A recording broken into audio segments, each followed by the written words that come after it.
Hi, everyone, to this episode of our Vessel miniseries, interviewing a bunch of different Vessel alumni, professionals who are sharing with us their take on their experience with this program. So today we have Pessy Schwartz.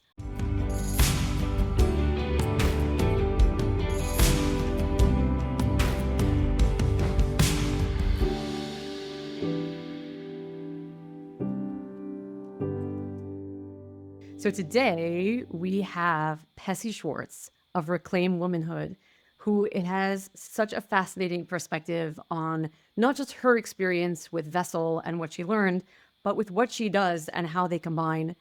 This episode is on Module 4, the module on shadows, shadow work, dreams, our shadowy behaviors, and secretly, well, I say this with every module. Every module I log on, I'm like, I think this is my favorite module. I think secretly it's my favorite module. And I realize I say this all the time.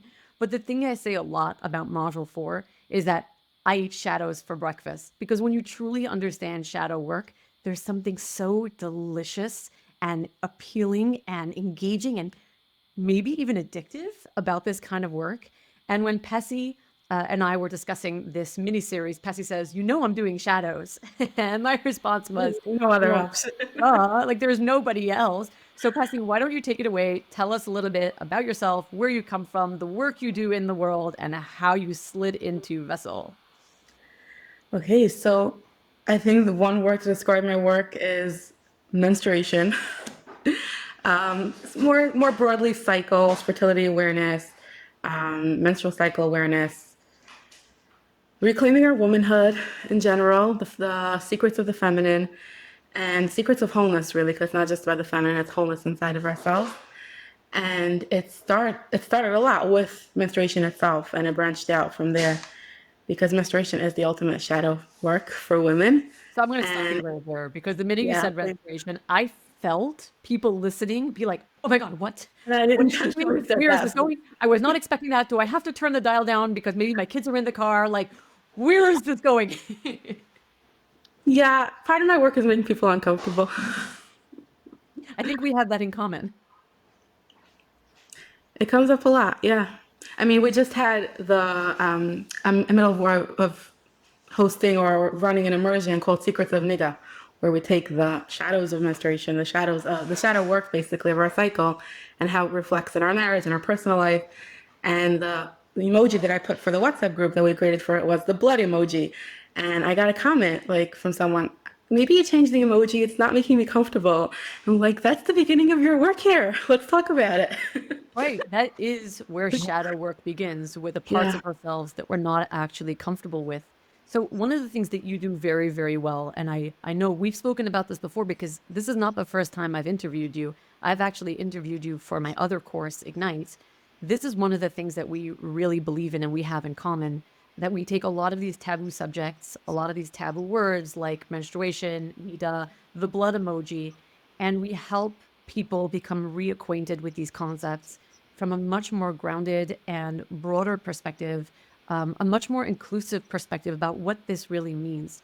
So if you had the opportunity right now to just redefine that word, menstruation, or what this cycle really could mean for us, what would that be? What would your elevator pitch be on that word? It's an invitation to our deepest selves.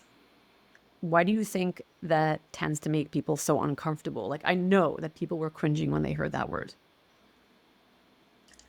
So I mean, if, I feel like you and I have this in common as well. I think the hardest part of marketing my work is people don't want to just hear the deeper work. They just want to like give me a quick fix, give me something that will either heal my hormones, help me have natural birth control, help me get pregnant naturally, whatever the outside factors of my work is. And then when they hear that the way I work through that, the way I help them get towards that is to achieve inner wholeness and alignment first, and then everything falls into place. It's like, let me first try everything else before this is my last resort. But this is really the direct way in. That's how I see it.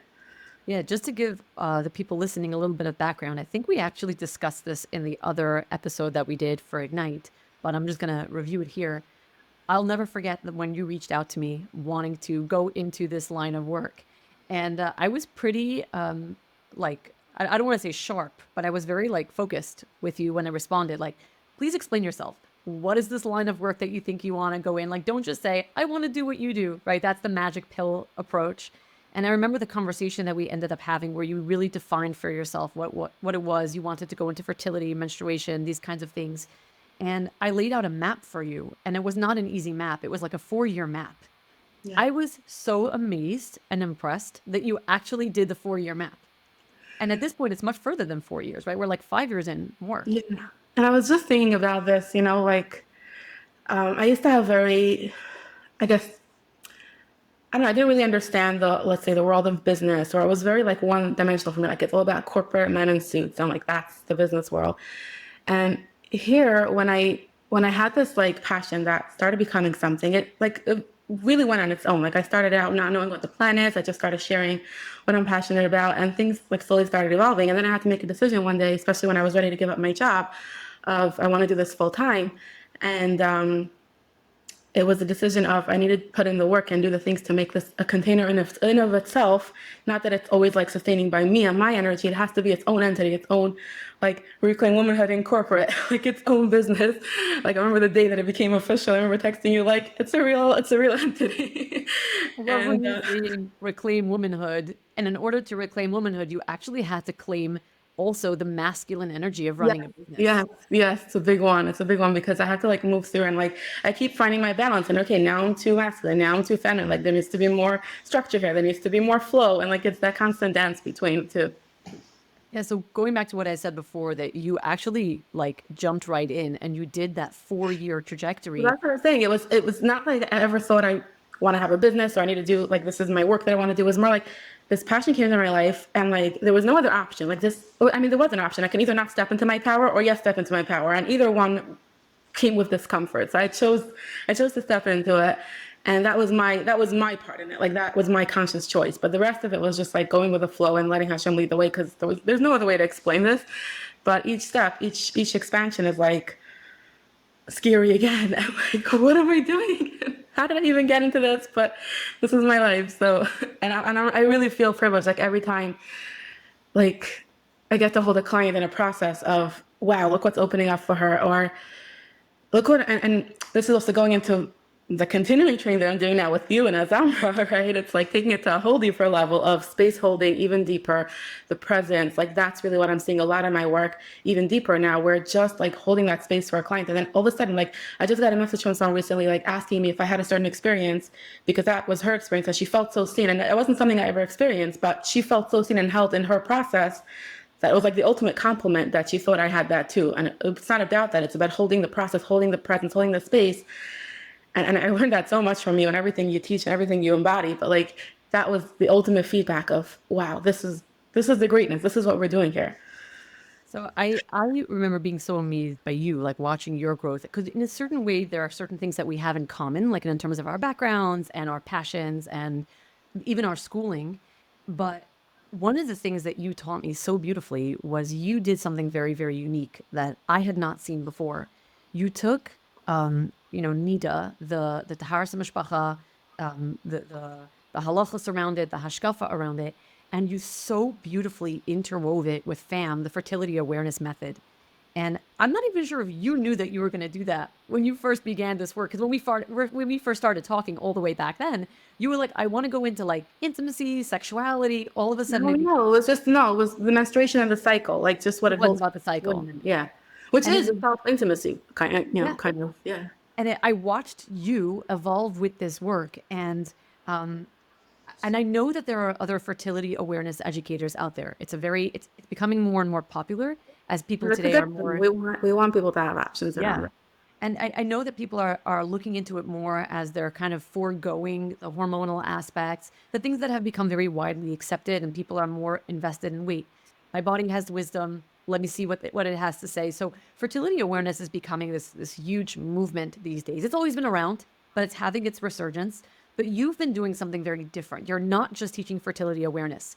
You're teaching it in conjunction with the Niddah cycle, the Taharas Mishpacha cycle, the lunar, not just what the moon actually is, but what it represents in our hashkafa. Can you Tell me more about that. So actually, I didn't share this anywhere yet, and I'm not sure when this will be released, if it will be Do out tell. yet. But there is something I'm planning to release very soon that is an option to learn the fertility awareness method in a way that is very basic, very affordable, very accessible, because I really believe it has to be out there. And some people would say, why am I doing that? People are not going to buy my course. But this only proves even more how my course is so not about learning the fertility awareness method itself. It's about taking that as a foundation. And I want everyone to, use that resource first and then come to my course, because you already have the foundation, and you don't have to. You can learn it from my course as well. But it's just using the fertility awareness method as a structure, as a holder, as a container for life itself, for who we are as women, for how we move in the world as women. And that's why my course is called Embodied, because it literally takes us through the embodiment of how we are aligned with our cycle, how we are. And this is usually, I mean, I'm not saying it's off limits if someone is on birth control. There is access to your cyclical energy. You're always a woman. You're always aligned with that. But there's something about opening yourself up to our natural cycles, flowing with it, being conscious of it, aligning with it. And you know what's interesting? I just had a conversation with one of my students in the Embodied course, and she was reflecting how she's starting to realize how much it's not about control. It's about just witnessing the process of the cycle happening in us. Because sometimes people come to this method and like, I'm going to really know what's going on in my cycle. I'm going to really be able to control it. And it's really the opposite. And sometimes we start out that way. I started out that way too. I remember I was using it first to prevent pregnancy, and then I was ready to conceive. And I was in a very controlling place. Right? I know exactly when I'm fertile, know exactly which days are the days, and it's going to happen. Whether it was in flow, like whether the other things were like aligned or not, this was like I knew my days. And there were lots of blocks happening. There was I remember like I had very long irregular cycles at that point. There were a lot of things that I should have looked at that I didn't want to look at, because there are things that we don't want to look at. There are things that are like, I don't want to do what it means I have to do about that, like it was just there. So I'm like, to that, I'm going to circumvent this whole thing, because I know exactly when is the right time. And it's so not just about timing. Like when people do fertility awareness to conceive, I think it's just about finding your fertile days. It's so much more than that. It's understanding the fullness of your cycle. It's understanding, like even your period is a fertile sign. It's telling you so much about your health and your fertility. So I was ignoring a lot of the signs, and I did conceive, but in a way that was not really aligned. It was coming from a very controlling place. I want to be very careful what I say next. This is not about blaming myself or where I was coming from, but that pregnancy did end in a loss. And it was, for me, it was just a wake up call. It was like, okay, I need to look at this differently. This is not working for me. And a few months later, when I did conceive again, it was coming from a whole different place. It was such surrender, such flow, such like, I'm here, I have the knowledge, I have the awareness, and it's really here to just help me be in, you know what it is? It's not about controlling, it's about revealing. Because the miracles are happening in our bodies every day, and we get to witness it when we see what's going on. So that's really what it is. I love that, the revelatory Yeah. piece. One of your students yesterday actually sent me a poem that she wrote as a result of being in your course. She's someone that got to your course by watching me post it on my status. She heard about you through me, and she was texting me last night a poem that she wrote inspired by what she learned about the moon, the waxing, the waning, the cycles, the shadows, the grief. And she had been dealing with grief. And she's very poetic. She's been writing for years. I know her for many years. But but the poem that she shared yesterday was visually stunning. It wasn't just a beautiful poem. I'm guessing she showed it to you. You're nodding. I don't know if you know. We could talk about this after. But the just visually looking at that poem, even from a distance, there was a waxing and waning in the poetic structure. Like Well, it looked like the tides. It looked like the moon's effect on the water. And she was giving you all of that credit, that what you opened up inside of her. And this is that thing that people do not understand about the work that we do. When I sell Vessel, right, I tell people, well, it's a course on self-development. And it's like, yes. And it's a course on why would fertility anyone just awareness. love the course in self-development randomly out of the blue? Yeah, fertility awareness, you're going to be able to track your cycles, and you're going to write poetry about how you feel about this thing, and it's going to look like people, and the art that comes out of the work that we do, because life is art. Yeah. And I want to go back to, when you first joined Vessel, you're one of those people who actually did it backwards. Yeah. I have this very often, that people will sign up for Ignite first, because let's face it, sex sells, right? So they hear it's a course on intimacy, sexuality. That's where people think that they're struggling. Everybody wants that course first. and then they end up doing vessel, maybe, a little later. I tell everybody that vessel is the foundation, that vessel is the framework. Vessel, for any of my trainings, whether it's the hypnosis training, Azamra, or the breathwork training, vessel is really a prerequisite. You can see that people, before I made it a prerequisite, the reason I made it a prerequisite was because you can see the difference in people who had taken it before and had not. They think differently, they talk differently, they hold accountability, they hold space differently. So you're one of those people who did it backwards. You took Ignite first. I did JTH first. Right, that's true. You came to the workshop. My in-person workshop used to be called. We discussed this on other episodes as well. JDH, JGS. It's the name for it today is IA, the search. You were there. You were actually on the last one that I ran because I became pregnant. So it was right before I switched up the format. We had two versions of this workshop.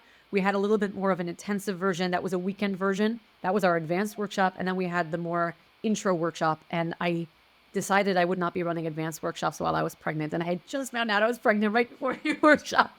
I was like 5 minutes pregnant. So that was the last one. And it's really emblazoned in my brain how that workshop went down.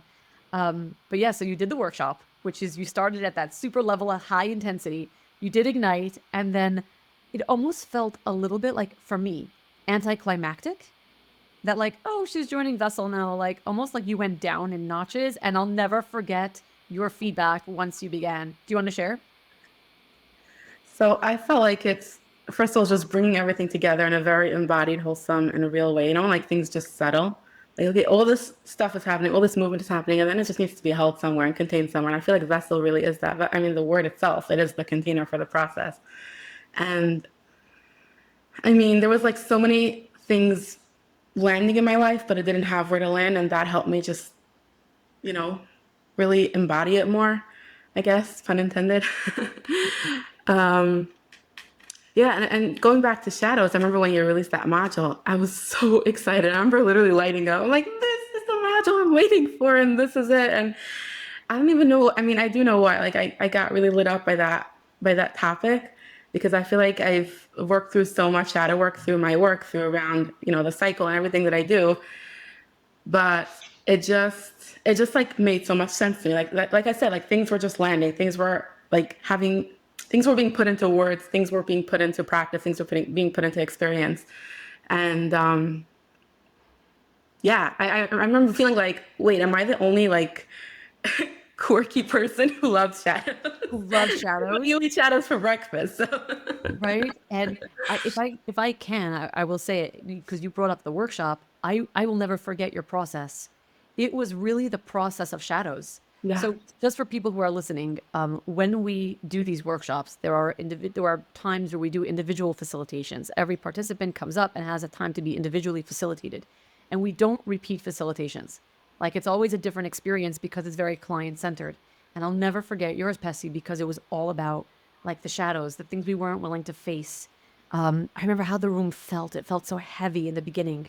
You were not the last. You were not the last. I think you were the fifth. I just remember the pink fuzzy blanket.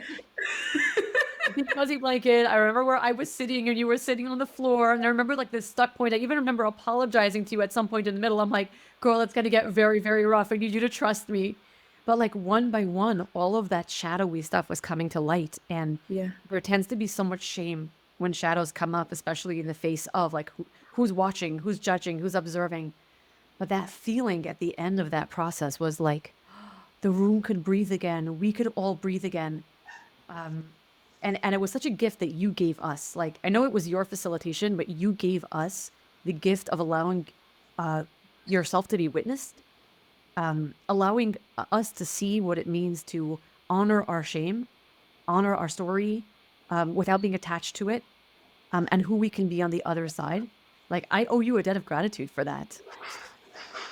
It was really, really stunning.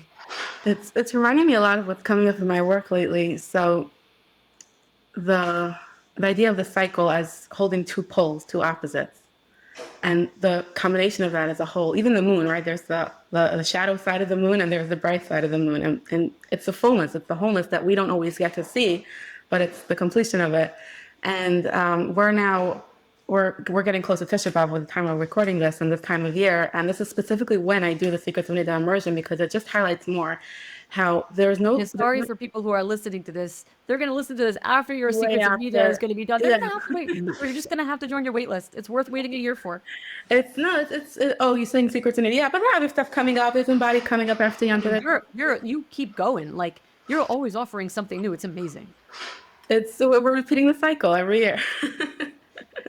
But the idea of secrets of Niddah and also redemptress is like the flip side of it, because redemptress is close to Pesach, and that's the geula part of it. The way that we hold redemption in our cycles, like it's not a mistake that it says like the geula comes in the merit of women. It's we literally hold it in our bodies, and the other side of it is we hold exile. We go through Niddah. That's like a real exile experience, and I specifically run this during the 9 days because it's felt even more, right? It's an energy that we feel a lot around us as well, and I kind of like use that together with what we hold in our bodies, and it's yeah, it just works for me. But that polarity, it's not it's not that we don't want that and we do want this. I mean, I would say on some level we do, but we can only get to the wholeness. We can only get to the full redemption if we also experience the exile and the shadows and the darkness. And like we don't. It's not about the arrival. It's about the process of getting there. And that's literally the cycle. Like we go through menstruation, ovulation. Ovulation is like the brightness, the fullness, the feeling full of energy and like being at our high peak. And then the flip side is menstruation, going inwards. Like literally our hormones are down in the dumps, and then ovulation, our hormones are at its highest point, and it's a big process, and it's I think a big part of reclaiming our womanhood, reclaiming our cycle, is encompassing all of it, is holding all of it, and that's a lot of the discomfort that we work through. Of like, what are my shadows around menstruation? What are my shadows around my cycle and my womanhood and the feminine, and reclaiming that, and that's what really, really turns us into a whole woman, and we deserve that. Yeah, I'm as I'm listening to you, like there's like that little smirk going off in the back of my brain because I know we've said this on the Ignite call, and I just love putting it out there that our grandmothers are twins. So, Yeah. and they're not just twins. They are, the moon and its shadow. They are, they are, I assume they're fraternal twins, although they really look They're a not lot. identical. They look so alike. Right? They're Identical. Yeah. Yeah. They just live completely different lives, they but their are, features I think are identical. yeah, Almost. I know. I think I once heard them say that they're fraternal. I'm like, I don't think so. I Oh think they yeah. are identical twins. I don't know. They look identical to me. I Okay. mean, again, they're our grandmothers. So, but and when I say they're our grandmothers, I mean that even though they are identical, or I think they could have been, their life paths have taken them in such Yes. different directions that you're able to look at two that come from one, and they are so close, and it is so adorable to watch them together that no matter what simcha you go to, they're always sitting together, and anybody who will go Their over to birthday them. was at my wedding. I showed you the picture of their birthday Yes, cake. right, you got married on their birthday, and I didn't realize that was on your wedding. Yeah. That's so funny. But anytime you walk over to them, they will introduce each other. This is my twin. Yep. And they highlight the beauty of what I think shadow work really is, because they are so different. We're talking different as in like one shops in Paris and one wears a spitzel, right? Yeah. The Hasidic head garb. And we're not going to tell you which one's which. We're just going to leave you to guess. So you have these two sides of a coin, and they are Yep. so close, and they are so complete, and they are so dedicated to each other and identifying as one. And to me, it's like, oh, of course they have granddaughters here doing shadow work, because they are such a beautiful embodied example of the multiplicity. Did I say that word right? Of the human experience and the duality that we carry in each of ourselves, and the love that they have for that whole Yeah. process. I think we were raised very well in that regard. They are sisterly love. They totally are. Yeah. But I think they also highlighted something for us. I always say that they set such a good example of not just my grandmother, I think just the family that we were raised in, such a good example of values of Yeah. your values are higher than how you dress, what you look like. Your value is about who you're becoming and how much space you have to hold that entire experience. I mean, you can say about your grandma, but I'll say about mine. Made Aliyah in her 70s Yeah. and spends 4 hours a day in her 70s, Kananara, driving cancer patients Wow. to Bikur Cholim, to get their chemotherapy. Yeah. I think she's 20 years younger than my grandmother. No, my grandmother also keeps herself very young. She goes around. She needs to be out and about. Um, yeah, there's a lot of vitality in them. Yes, she does. Your grandmother is very young, and the way she talks to me She about, was going to weddings every night, yeah, exactly you. she's hopping. She's a party girl. I mean, in her Yeah. way. But this is what they've showed us. Like the evolution of who you are becoming, that never stops. You're Yeah. always going to grow. You're always going to learn new things. And the only way you're going to be able to do it is that if you have the capacity to not be rigid and to say yes to adventure and to say yes to your shadows. So I know that we were already conditioned really well. Like we were already raised for this, but I'm So maybe curious that's why we because love shadows. Like, that's why. I mean, if it was my grandmother, with if it, it. if my grandmother was in the conversation, she'd be like, "Of course, eyeshadow." Yeah, With a thick Belgian accent. with this. Well, is it? Yeah, I wasn't gonna do it like the eyeshadow. Yeah, um, I don't think she's gonna listen to this episode, but you never know. It's coming from a good place. It's coming from a great place and she knows it. But even though we're so primed for this, I wonder, because you're really in this line, what would you say is the biggest misunderstanding, misperception, and the biggest resistance that you find people have to doing this work, shadow work in whatever form it takes? A lot of fear.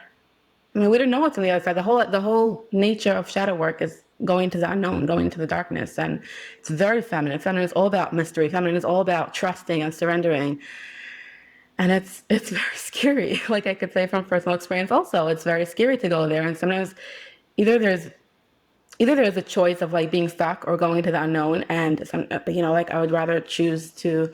I'm also like this nature of like I'm very adventurous. Like I'm not afraid to try new things. It actually gives me a high sometimes. Like it's fun. Do I always have the space and capacity for it? No, but like there's something about adventure that makes life exciting. And I mean, it's interesting to call shadow work an adventure, but it kind of is. What are we gonna say? It is what it is. So it's more like, if you look at it as like a curiosity, like what is it going to reveal to me? What is it going to show me? What is it going to show me about me? What is it going to show me about my life? What kind of clarity is it going to give me? That's really the nature of shadow work. It's you going in with questions, not necessarily going to find clear answers. Sometimes you get even more questions. You're diving into this deep sea. Yeah, it can be a lot. It can be heavy, and I think the biggest part of all of it is how are we holding ourselves through it. Like even the cycle itself, there's the dark side and the bright side, and then it's who we are through it all. Because we're above the cycle, we're above Mazel, right? And we're above the light or dark, we're above the life or death. We are like just the container holding it all, and that's really like how are we holding ourselves through the process, because we're going to come through it, we're going to come to the other side, we're going to have a cycle. It's not just a circle, it's a spiral. We go through each cycle to like discover ourselves more, to work through ourselves more, and then we just become more and more whole, I guess, with time. But it's yeah, it's hard to like explain it. It's deeper work, and then when you start talking about these things, you run the risk of sounding really cheesy sometimes. Yes. I was just thinking that we do. Because we tend to speak in platitudes when we talk about this work, because you actually cannot talk about this work. Yeah. You have to stomp it out. You have to cry it out. You have to dance it out. There's no other way to say it. And I really like the word that you use. What is this going to reveal about me? I think people assume that when they go to therapy or they do this work, they have questions and they're going to find answers. And what I'm hearing you say is that you're not going to find answers, but you are going to reveal new things, new insights, new awarenesses. And the other word that you used before, and it's the name of your course, one of your offerings, is redemptress. Yeah.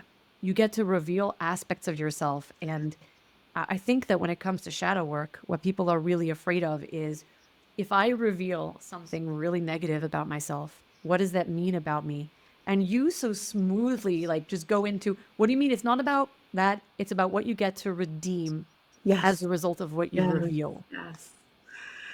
I that's really so. So there's this whole debate that was going on about. I mean, we had one of these conversations on one of the groups somewhere about whether Niddah is going to exist after Mashiach comes.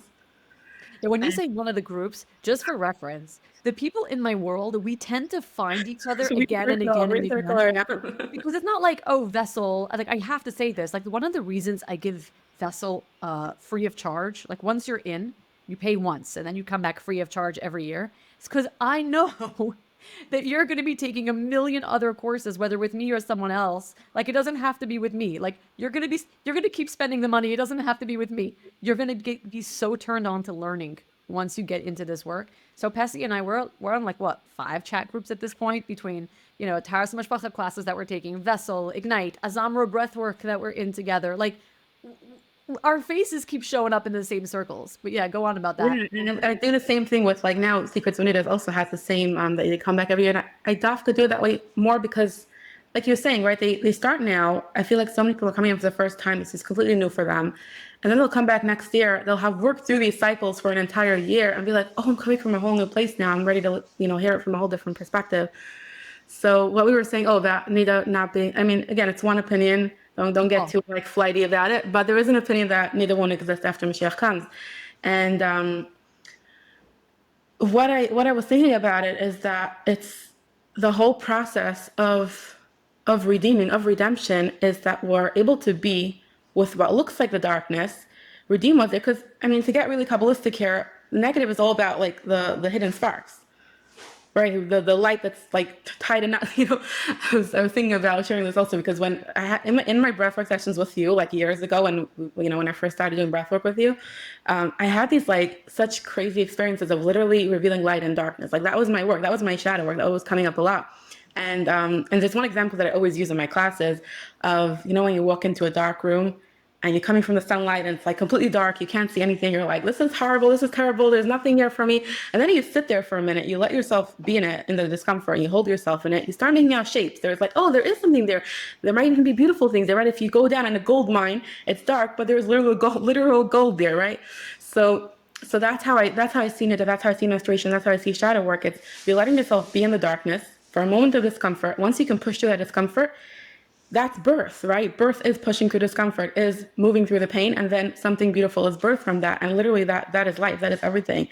And so the other thing that I remember having in a breathwork session, I remember literally like untying knots. Like that was my process in breathwork, untying knots. No, Like, I actually think I remember that one because you were doing that motion with your hands. I even remember where in the room you were, like you were in the back of the room. I'll never forget it. And I think it was this time of year also, it was like springtime. I Well, we're in don't, summer now, but I remember it being like closer to springtime. yeah, it was crazy. It was like, yeah. Because wait. Mhm. Because I even remember the song that was playing. So Wow. I can send it to you later. I don't know why. I mean I'm a nerd when it comes to like music and it's how my brain like thinks. But I remember like being very vibing with that song and like glancing up and seeing you on the other side of the room doing that knot thing. Until today, whenever that song comes on my algorithms or whatever, I'm like, that's Pessy's song. It's unbelievable. It's because that's what it is. Like, we were so scared to look at it. And if we could just get past that 1 minute of discomfort, I mean, 1 minute as in, obviously contextually, sometimes it's longer. I feel like time is just a construct of our own. Like a cycle is unit of time. A cycle can be a month. It can be a cycle of breath, inhale and exhale. It can be a cycle of 6,000 years. Like a cycle is just a unit of time. So, So there's another question I wanted to ask you, but I'll come back to that later. You mentioned breath, and you've mentioned a few times that you're in my breathwork training in Azamra. yeah. And that's that thing that people are for sure wondering because you're not the first person to be like, well, I did Vessel and I did Ignite and I did the workshop and now I'm also a professional and I'm also doing a breathwork training. And it's like, what is with these people? Like, why are they hopping all over the map? Like, you don't even do breathwork. You do fertility awareness. Why are you in a breathwork training? Can you tell us about what that is for you and why you ended up joining it? So I joined first for me. I feel like every part of this process has to be first for me to reclaim it for myself. And then it just flows over. It continues from there. And I joined first for me because I wanted a space where I can be held and I can be seen and I can be supported because this work is so big and I feel like I'm holding a lot. And then the deeper we get into it, I mean, it wasn't just so far in. Like I just realized right away how cycles and breath are one thing. I mean, they're both life force. Your face after every breathwork session that we do in class, you're like, oh, just for this, the whole class was worth it. You like, I can, it's like predictable. You're going to come over to me every afternoon and be like, oh, what I learned now and what I learned now. Okay, I mean, I love learning. I love seeing new perspectives on things. Like that's where I get a kick out of shadows. It's like, what else is it going to teach me now? Like there is something here, and especially the idea of when something is not as easily accessible. It's like you have to actually go into shadows to find something, or you have to actually do some work or put in effort. Like that just makes it so much more exciting. It's like, what are you getting on the other side? It's like such a treat. Yeah, something that you just said sparked something inside of me. A lot of women, particularly, I'm sure men have this too, but I hear this a lot with women. There's a monotony to our lives. It's the same schedule every day. You get up, you put the kids on the bus, you make the beds, you do the breakfast, the laundry, the linen, whatever it is. There's a lot of monotony in the way many of us live our lives. And what I'm hearing you say is that the gift of shadow work is that even the things that you've taken for granted, even the mundane becomes an adventure. You can find something new by willing to look at anything and everything you think you already know everything about from a new angle. Yeah, for sure. I mean, I'm sure that that has like limitless applications. It's not just the work that you do, but for sure relationally, right? The people that we're with, we think we know them, whether it's our spouses or our children or the people we work with. And then shadow work basically enables us to keep falling in love with these people over and over again because we just keep learning so much more about them and ourselves in relation.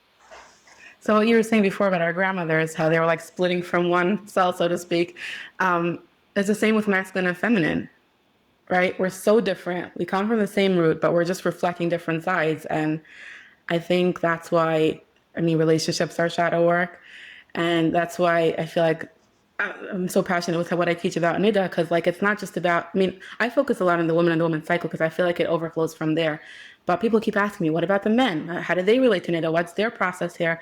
And I think it's a lot that the woman is the one who holds the cycle, but the Haras Mishpacha brings it into the relationship, and the man also gets to access the shadow work of menstruation. The man also gets to access the shadow work of what the cycle really holds, because otherwise, like, why would we look at it? Like we said in the beginning, this is not work that people like just wake up one day and decide they want to do. We're initiated, and menstruation is really an initiation, and Haras Mishpacha is an initiation into the relationship every single month again. Wow. Yeah, it really is that question of like, why would I? Why would I do any of this work? The you mentioned that the workshop that you were on at the time it was called JTH, which is short for Journey to Home.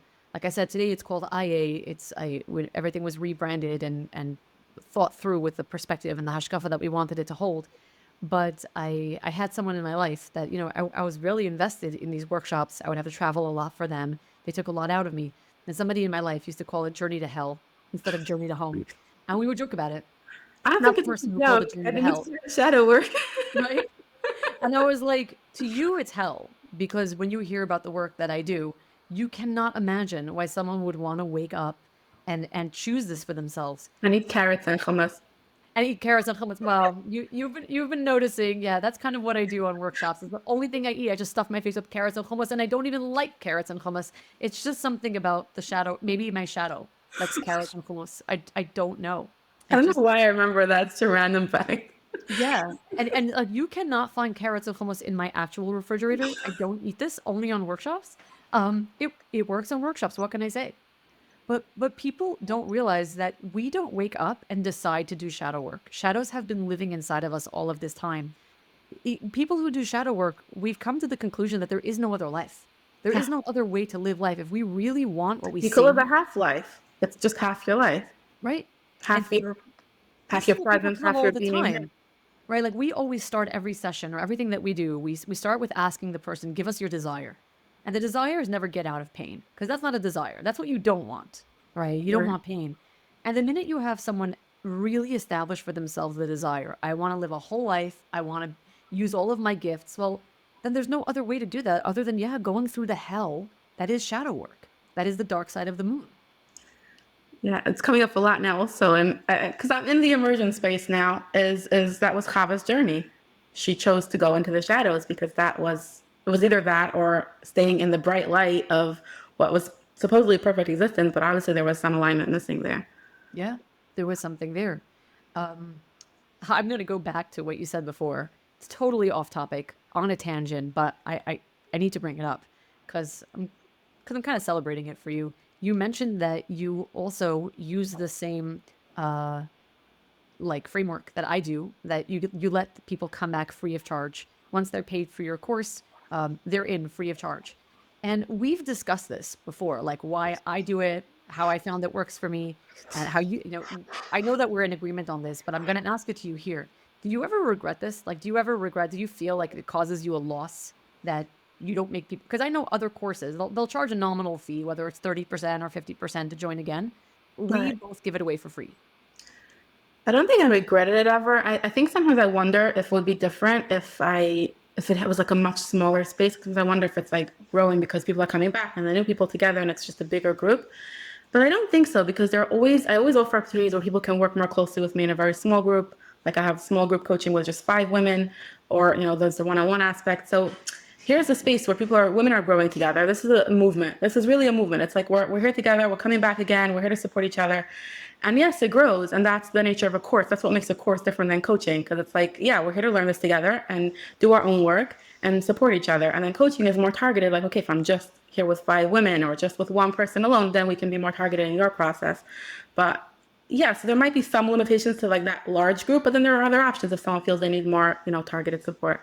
So that wasn't even actually the question that I wanted. Yeah, I know. I want to know if you personally Sorry regret for it. that. There was no regret. It wasn't a regret. It was just like one thing that came up. Besides for that, there was no, Yeah, like in terms of like money or whatever. Like, do you ever no, feel like you not at lost out? all.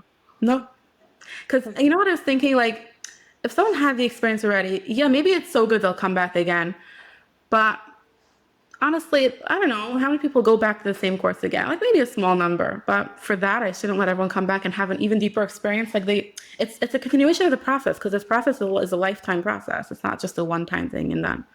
That's such a good point. I never really thought about that, that how many people really pay to attend the same course twice. Like, that's very rare. Yeah, I never thought about that. But what you're saying is what the answer that you're giving really is highlighting something really important. You're doing so much more than teaching a course. You're building a community yeah. where people get to go deeper each time.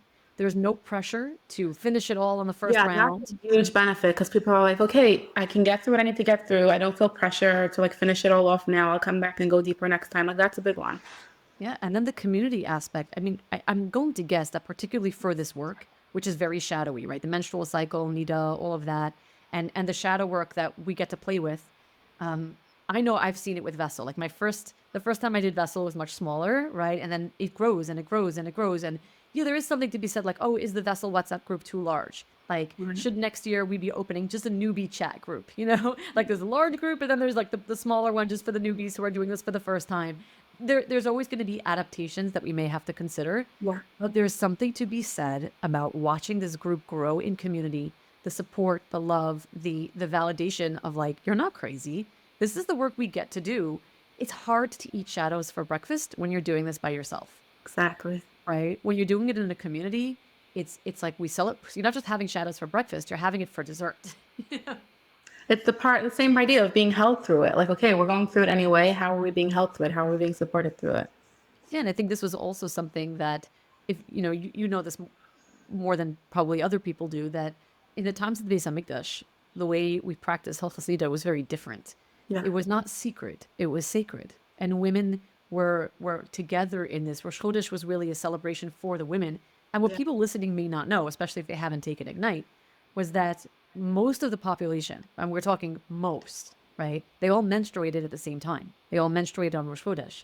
Till today, for those of you who are nerdy and want to Over look into 30, this, over 30% women get their period on the new moon. Yeah. right? Over Which is the 30% of majority, naturally most cycling. of any time that women are bleeding together.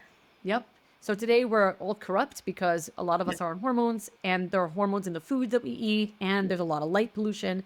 But of people who are naturally cycling, right? No hormones involved, 30%, which is the highest percentage of collaborative bleeding, so to speak, and which shows us that there's something there and it has never been a secret thing. It has always been a feminine togetherness thing. And I think we're really bringing that back. Of course, we're making mistakes as we do it. People don't love the work that we do, and especially talking about it out loud with such candor.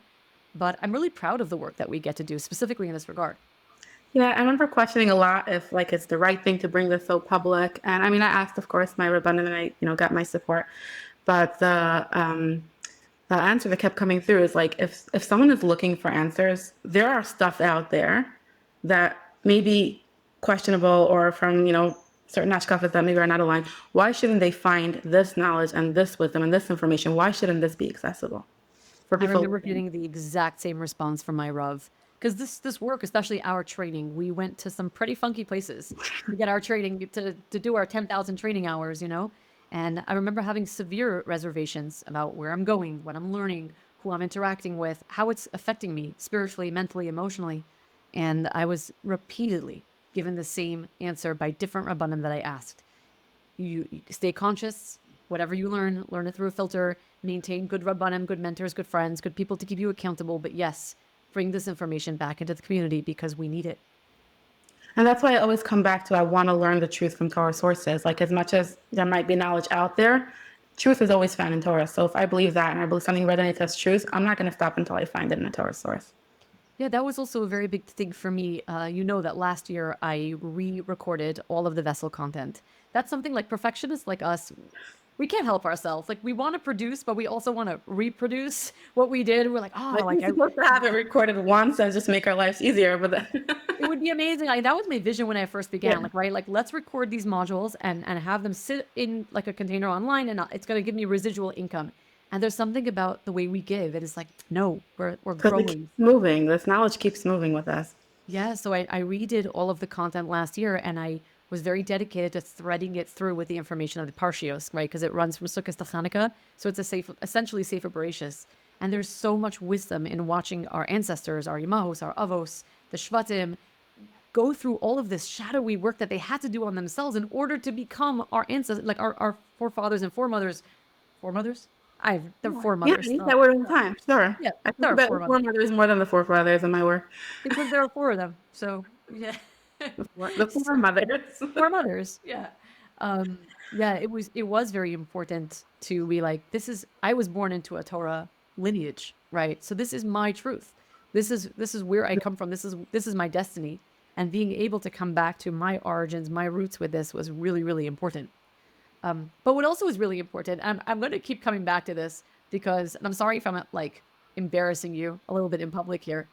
I know that like the two of us, we have celebrated between each other hitting certain financial hallmarks with Yeah. this work, right? We've literally sent each other screenshots of like, I made like this number, like this number, and we've spoken about it, how rare it is for, I think specifically women. I'm pretty sure men do this more than women do. Men will share numbers, earnings. Women almost never do. Can you? I have my perspective on You're it, one of the very few people in my life that I can do this with comfortably. but can you share your perspective on like why you would even do it and what that's like and what I think the two of us are learning in this process? Yeah, so there are a lot of shadows with money too. It's another life force. I mean, you talk about the quintessential life forces, money is one of them. And I think it's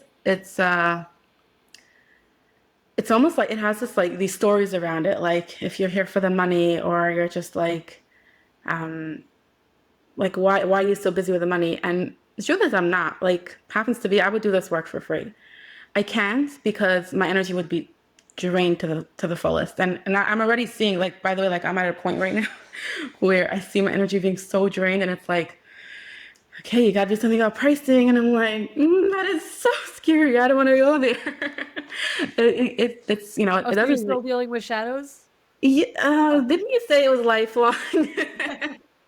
Yes, But even the woman who teaches about shadows still has shadows around her finances and upping her prices. Yeah, yeah, keep it's going. But huge. It's really she's big. greedy. She's all in it for the money. She's taking it out of your wallet. She's draining you dry. Keep going, keep going.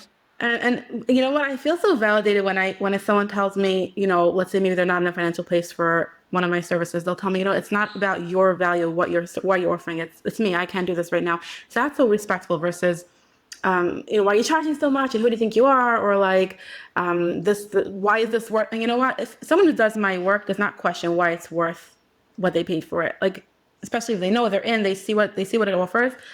It's you know, yeah, it's not, and I was not always a match for everyone, but you know what happened? As soon as I went up with my prices, I started attracting the exact right people into my spaces, the people who didn't drain me, the people who were so aligned, the people who wanted and were looking for this knowledge. It was like almost like instead of having a 20-page application to see if you're a good fit, I just put a price tag that you decided this is a good fit for you. Like just coming in and saying yes to that, we knew that it was a good fit. So I'm not saying it's always like across the board like that, but for the most part, that was the shift that happened for me, and it's gonna happen again. But like, it's so scary to do those steps, to take those steps every time. Yeah, for sure. I know that when I was keeping my prices lower, I was doing it out of a false sense of, right? wanting to be affordable, wanting people to relate to me, wanting to not be judged as. So there was shadow there. I wanted to appear a certain way, but behind that appearance, I had other ideas and other opinions and other really important lived experiences in my body. And so, of course, I was attracting the wrong people because I wasn't really selling myself or presenting myself with the fullness of my being. I was only presenting how I wanted you to perceive me. So then I would automatically attract clients who were doing the same thing. They wanted to be perceived a certain way, and their work was not going deep enough. Or again, their shadowy behavior would come out and, hello, we deal with shadows, but it was coming out in a shadowy way rather than in an honorable, kind of redemptress way. And it's exactly right. The minute we both learn to raise our prices or to raise our standards, people who were ready to meet those standards just sailed right on in. Like with your cohort of Azamra, this is the most amazing thing that happened for me this year as an illustration of that. I opened registration for 7 days. That was it. Every single person in this cohort registered within those 7 days, except for one. One registered a little later just because there were other circumstances. It didn't become available for them to join within those 7 days. It wasn't a feasible option. But later I ended up extending the deadline, right? There was not a single soul that made it through to the application with it after that deadline. There were some applications that came through. None of them were a fit. And it showed me something. When you know who you are, when you know what you're selling, when you know what you're worth, you don't need to sell this thing for a month. You need to open that cart for 7 days at the price point you want. And the people who know that they're really, really in. And it's beautiful. And I'll say something else also on the recipient's end, the person who's coming in and purchasing something like that. It's when you, because money is energy. And when you invest a certain amount of energy, you know what you're here to meet, you know what you're here to step into. And it's already part of the process. It's already part of the experience that you're stepping into. It starts with the investment, starts with what you are. You're making the declaration. This is what I'm here for. This is what I'm putting down because these are the stakes that it's holding for me. And this is what and whenever you make any investment, right, there's always a risk element. There's also like, these are the returns and it's so much greater and you know what you're leveling up. And I think that when you make that conscious choice, you're so much more in it. You're so much more present with the process. You show up for it even when it gets sticky and uncomfortable, and you see it through. You see it through for yourself because you know what's on the other side, and you know that you deserve it. I think deserving is a big factor here as well. Yeah, I remember the conversation that we had when you joined Azamra, and you even highlighted like, your husband has a business, and he invests in his business, right? In terms of buying machinery, buying products, buying supplies, and your awareness. But I am my business. I am my product. People have this misconception that if you have an online business, you have no expenses. It's like just pure profit. Um, I think for the first year, I was basically putting everything right back into my business, investing everything back. Because, yeah, building myself, building my resources. Like I said, I want this to be its own entity without constantly pulling from my energy. So even if it was hiring an assistant, even if it was delegating more, it's part of letting this be sustained, having its own, because I want it to be available. I want women to be able to benefit from this process and these services without me having to compromise on how I show up for my family, how I show up for myself. I want to live a life and have this be its own thing. And I want to show up from a feminine place. Like, yes, I put in a lot of masculine building it up because that's more of a masculine phase. But I want it like, like the 6 days of working and then you reach the feminine Shabbos. Like, I want to reach that point and hopefully soon. Things are shifting, but yeah, it's a huge process. But I remember, I think the number that you even like threw out, I could be wrong, but you said something like $90,000 of like when someone's building a business, right? And they're Yeah. investing in machinery or Right. Yeah. right or a And they space want something design. twice. It's like, what do you mean? This is what the expenses are, right? If you Right. want. From a masculine Yeah. view, we don't think about like whatever it costs. But Yeah. from a feminine view, what if I am the business? I am the mother. I am the face my children see. I am the nervous system of my household. So if Yes. I am the inventory that I need to invest in, right? That's a shadowy thing that a lot of us women have. And it's not just us women, the feminine. So men have this too. It's the feminine aspect of if it's not practical, If it's Yeah. not something external that I can say, it's a roof over my head, it's machinery that I need in order to accomplish this What's business wrong that I with me that I can't just do all these things on my own? Why do I need support? right? Right. And it's like You when the deserve it. You don't need it. Maybe you deserve it. That's exactly. the And listen, sun is about desire. Yeah. the moon fills itself up with the sun's light, but the moon has to be full. Yeah. And this was something that, for me at least, this was a big shadow of mine. Like recognizing that I'm allowed to fill my own cup. But going back to something that you recently posted on the Azamra, the Breathwork chat, you posted some celebrations. You're actually really, really good at that. And that's been such a hallmark to me of where shadow work ends up taking you. I think people think that shadow work is very dark and very gritty, and like, ugh, we're just going to all of those places that we don't want to go. And yet, you are one of the most celebratory beings that I know. And it's not just that you always seem to have something to celebrate, you're not shy about celebrating. You love It took time to get including there. people. Yeah, but you love including people in your joy. And I watch that every time you post a celebration, literally everybody is so in it with you. They're rooting for you, they're excited for you. And I know that a lot of us were raised with this fear of competition, like particularly like sharing how much we earn, right? There's this fear of competition, and you seem to have like broken through those barriers. Can you tell us more about like what celebration is for you and what barriers you had to break through to get there? Okay, I feel like you're making it more than it is. Well, it's easy I for don't you to know. say that because you're not seeing yourself from the outside. Okay, fair enough. um, yeah, I mean, I did have. I mean, I was just. We were just talking about this morning. How last night I did have like a very shadowy experience. That really was. This is also proving our process. It resulted in something beautiful. Like I got this gorgeous song that is just gonna be so precious to me for the rest of my life. Like wow, like this came through, just from being in that dark place where there's nothing left except talking straight to Hashem. Like that's. I think that's really like at the risk of getting cheesy again with spiritual talk. Shadow work is about meeting Hashem, and it's yeah. I feel like that also. It's just like there's so many stories around that, but this it happens together. Like last night, I shared in the middle of the day, I shared a celebration on the Azamra chat, and then at night, I had this semi meltdown or like just deep Oh my experience gosh, inside of had a myself. meltdown. I'm going close to the mic. Tell us everything about this meltdown.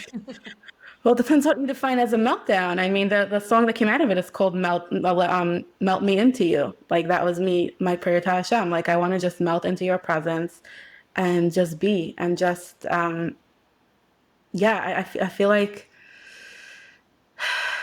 it was just so comforting just to like have all this heaviness that I didn't even know how to put in words. Like I wanted to come on and share about that. It's easier for us to share about the celebrations, honestly, because like it's more defined. It's more like, oh yeah, yeah, I got to this place. When it's like something is heavy and it's not necessarily the words aren't really there, and I wanted to do something with it. I didn't know what, and it was just okay, fine. It's just when the time is right, and then the right thing just meant being with it. That's really what shadow work is: being with it. Yeah, crying a little, letting Hashem hold me, and then it was this birthing that happened through it. So I feel like that's really the cycle process. That's the shadow process. That's the life process. Like we're constantly birthing, especially as feminine beings. Birth and fertility and cycles are not just about physical human children. It's about what we're birthing in the world, and we're constantly burdened, right? We hear this idea of like, oh, you're making malachim. It's like this, like, whatever kind of concept, but we're creating things. We're creating energy around us. We're creating reality, and I feel like again going. This is like such a hard thing for me to maybe it's a shadow for me to vocalize my spiritual truth because it feels like it can be so easily misunderstood because everyone has such a unique process around this and a lot of shadows around it and a lot of negativity or ways it was portrayed that is maybe not our own. Like really the work here is to reclaim it for ourselves, our own experience. And this, yeah, like this is what it births through so much. Like again, birth is about shadows, fertility is about shadows, like the inner winter, like the seed sprouting from the darkest place. Like that's really what it's about. Yeah, it's funny. I think so far, every episode that I have recorded, at some point, the spirituality piece came in. And always with that same reservation. Like, It's a little weird for me to talk about spirituality because it's a very private process that I kind of got to deeply as a result of doing this work, but I don't know how to talk about it. And is it going to make me sound fluffy?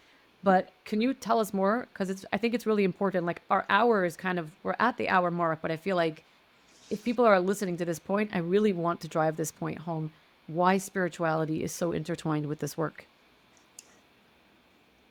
So I don't think that spiritual is separate from, I mean, I think physical, emotional, spiritual, mental, energetic, whatever, there's so many different planes that we experience life through, and it's all just the same reality expressed differently.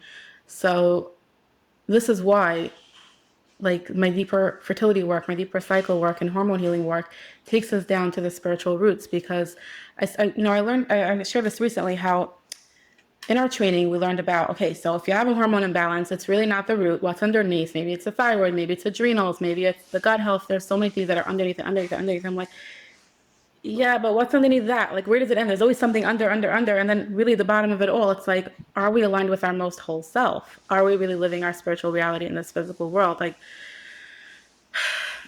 it's this is why it's so hard for me to define my work, because it's spiritual work, it's also emotional work, it's also physical. Like I don't bypass, like sometimes spiritual work ends up bypassing the physical support and self-care and what's your nutrition like, what's your sleep like those are basic, but those are also spiritual work, because when you are prioritizing your sleep and your health, you're also recognizing that this is the body Hashem gave you to live the spiritual experience through, and it's the container, it's the vessel that's holding everything.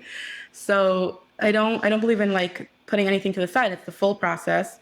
But usually what we get to the root is like, okay, what is your relationship with Hashem? What is your relationship with yourself? What is your spiritual story? Are you reliving the God of your fathers, right? We say the kingdom of the king of the my God and the God of my fathers. Why is it two separate things? Because we have our own God that we need to reclaim. That's separate from the God of our fathers. Yes, it comes down, it has its place. We need to learn it, and it's a certain safety. But the process of life is what is it for us? And I think that's what's so hard to define. That's so hard to put into words. Like that's the process, that's the life, and that's the experience. But it's so hard to put it into words. Wow. Yeah, this needing to come to it on our own, like our own relationship with HaKadosh Baruch Hu and spirituality, and not, like you say, the bypass one. I think you're the perfect person to talk about it because you're not bypassing. You're actually doing it through the body, like embodied as it is. So thank you. And last question for you. We've discussed this also many times that not everybody is a fit for the programs that we offer. And that's why, to that end, we create many different offerings because we want everybody to have some sort of access to this work.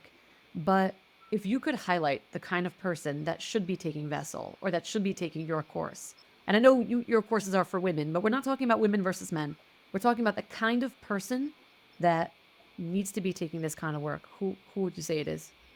So right off the bat, it's a person who's here to take personal responsibility, right? It's not about like someone else doing the work for you, or I feel like there's a place for being like, I don't demonize victim, like the place of being a victim. Sometimes we are in that place, and sometimes it's part of the shadow work to move through it and to be in it. But I don't think necessarily when we're in that place we're ready for the deeper work. So it's the time where you're like, okay, I'm done with this idea. Like when I started getting into hormone work, it was more like I'm done being a victim to my hormones. I need to change this for myself. That was the shift for me. So if you're in that place where like, okay, I'm done being a victim to this experience or to my life story or to whatever's coming up, that's where you're ready for more. So taking personal responsibility for that. I love that, and I could not agree more because shadow work really does, people have this perspective that shadow work is super scary. But when you're in the place where you know that you are the hero of your own story, everything just becomes an adventure. And you Okay, can like hold yourself through it. It's like you have the tools. It's like if someone goes scuba diving, yes, they're going to the deep sea, but they're fully equipped for it. right, like I can't imagine, like, I mean, as I'm like watching myself on the camera, I'm like, I wonder if they can make out the titles of the book behind me. Like, I think I would be in trouble if people can read all the book. So like right here we have the Lord of the Rings, and I just keep thinking to myself, like, the Lord of the Rings is such a classic. I wonder what Lord of the Rings would have read like if the main characters would be like, oh, I'm just too scared to go to Mordor, to these scary places. Like, I'm just going to spend 6 months to 6 years just vacillating about how scared I am and not making that move. And so all the stories that we love, all the adventures that we read, all the movies that we watch, it's based on this. It's these people who are like, whether I like it or not, I am the hero. And there's no time for excuses. It's just jump right in and take that next step. Yeah. Yeah, all right. So, Pessy, where can people find you? Because you're fascinating and you have so much to offer. Like, if you think that you know what Pessy offers, you do not. You need to go onto her site. You need to keep going onto her site because she always has new stuff coming. And she has amazing Parsha emails that come out every Friday that are so mind blowing because they teach you Parsha from a perspective that you have never even considered Parsha can be taught from. So, Pessy, where do they find you? So my website is reclaimwomanhood.com, and there should be a space there to sign up for the emails. It's my favorite project. It's like what you were saying, bring Torah into it, bring spirituality into it, bring Hashem into it. It's like, it sparks so much joy for me. I love that part of it. And I love like the feminine perspective because Torah has two sides. It has a masculine voice and it has a feminine voice. And who's teaching the feminine voice? So that's and everything should be there on the website. My offerings, my courses. I'm on Instagram as well at Reclaim Womanhood is my handle. And yeah, All that's about right. it. Thank you so much. And for those of you still listening, wow, it is still a Monday morning. If anything in this conversation sparked you, excited you, lit you up, made you curious about what Vessel and this work is all about, you can find me on my website, fallyklein.com/vessel, and the registration opens soon. Thank you so much, Pessy, cousin Pessy, Literally, thank you and so we will much. see you on the other side. Before we wrap up, I want to give you a little something extra, a sneak peek into my favorite part of Vessel, our live Q&A calls. This is where the content comes alive in real time, shaped by the questions, stories, and the needs of the people in the room. It's raw, personal, and never the same twice. And it's where some of the most powerful shifts happen. Okay, let's go on. Hey, I have been wanting to write a futuristic letter for myself where I'm already thriving, and my desires from now have been fulfilled. But my vision for my future depends on some heavy losses that I believe now are actually healthy for me. But I still don't feel like I'm ready to dream of those losses as healthy. I feel like this connects to the last question. It's not the same person sending them in, but good segue. I feel like as healthy as I may believe that life would be for me, how do I try to manifest or even dream of a life more aligned with my values if I don't want to manifest the losses that will be inevitable? And better yet, what if those losses don't have to happen in order for my life to improve? But I can't see myself either hoping on the hopeless or even forgiving certain unforgivable offenses. Again, why are you telling Hashem how to do his job? Like, you have made an assumption. You have made an assumption that the vision that you desire for yourself can only happen if certain criteria are met. And let me tell you something, Hashem can do anything. Hashem has ways of doing things that you haven't even begun to think of. You haven't even begun to be able to consider, to even imagine, right? I think that you can see this a lot with technology. The way I grew up is definitely not the way my kids are growing up, right? And we took certain things for granted when we were kids. This is just the way life works, and we couldn't fathom some of the ways in which my kids think, right? Their operating systems are actually different. Their brains operate differently than my brain did at their age, right? It's very much a different world. And so, but I could never 20, 30 years ago have seen this world coming. So there's a future version of you who's living in a future version of the world where there are things that are going to come to this world technologically, emotionally, mentally, spiritually, scientifically, name it, right? Just name it, that you cannot begin to conceive of yet. I mean, there might be a cure for cancer. Mashiach might be here. You just don't know. Don't tell Hashem how to do his job. Journal that future letter to yourself from yourself. Don't think about the bridge. Don't think about the gap. That's not your job. Your job is to keep showing up. Your job is to create a vision for who you want to be and spend the rest of your life living according to those principles. Let Hashem do it for you and do it with you. And don't assume that the losses are going to be losses. You know, I remember times in my life where I thought that I would have to lose or give up certain things in order to be where I wanted to be. There was truth to that. I did have to give those things up, but actually, it didn't feel like a loss when it happened. When I was planning it, maybe 5 years prior, I couldn't fathom how I was going to live without those things. And then my life adjusted and new things came in and very gently displaced the old. And so when the old was ready to go out, it didn't feel like a loss. It felt like an ease. It's like growing into a new pair of shoes. And you used to love your old pair of shoes, but when they no longer fit, they no longer fit. And has it ever happened to you? I know we're all adults. We haven't changed shoe sizes in a long time. But I remember this feeling very distinctly from when I was a child. You wear your old shoes, and then it comes Pesach time or new school season, and you get the new shoes. And you think, okay, now I have two pairs of shoes because I have my old pair and I have my new pair, right? And you're so excited. And then you put on the new pair, and after 2 days of wearing your new pair, somehow the old pair just doesn't fit anymore. And you're like, I don't understand. I've been wearing this pair every single day for like a year. All of a sudden, they just got small overnight. How did that happen? They didn't get small overnight. You relaxed into the expansion of the new, and the old just became irrelevant. And I know you're thinking, but what if it's a husband? I know there's always someone snarking on the call. It's like, what if it's a kid? Don't underestimate the people in your lives' ability to change and to grow and to evolve with you. It's none of your business. It's none of your business to evolve them with you. But as you evolve, things are going to matter less to you. People's behaviors are going to destabilize you less, so they're going to matter less. I'm not saying that people are going to matter less, but their behaviors or their actions are going to matter less. And you'd be amazed at who might actually be willing to take the journey with you on some level. So definitely rooting for you and that future version of you. Okay. Okay. This is not a question, but this is an awesome recommendation. The question is not, should I join Vessel? The real question should be, how soon should I join Vessel? Vessel is the foundation of understanding yourself. It is taking all the hundreds of terms thrown around online, like self-care, self-love, triggers, healing journey. You said trauma, and finally getting to know the real meaning of them. Vessel is taking your life from sitting on the runway to actually flying in the air. But if you're scared of heights, you don't have to. Vessel is getting to understand yourself so well. The dark parts, the light parts, the strengths, the weaknesses, and lighting them on fire, the good kind of fire, and turning them into little nuggets of light and love. Whoever wrote this is so poetic. Thank you. I'm sending you all love, and here's to hoping to see many, many, many more people in the Vessel WhatsApp chat. Yeah, amen. Thank you for whoever wrote this highlight of my day.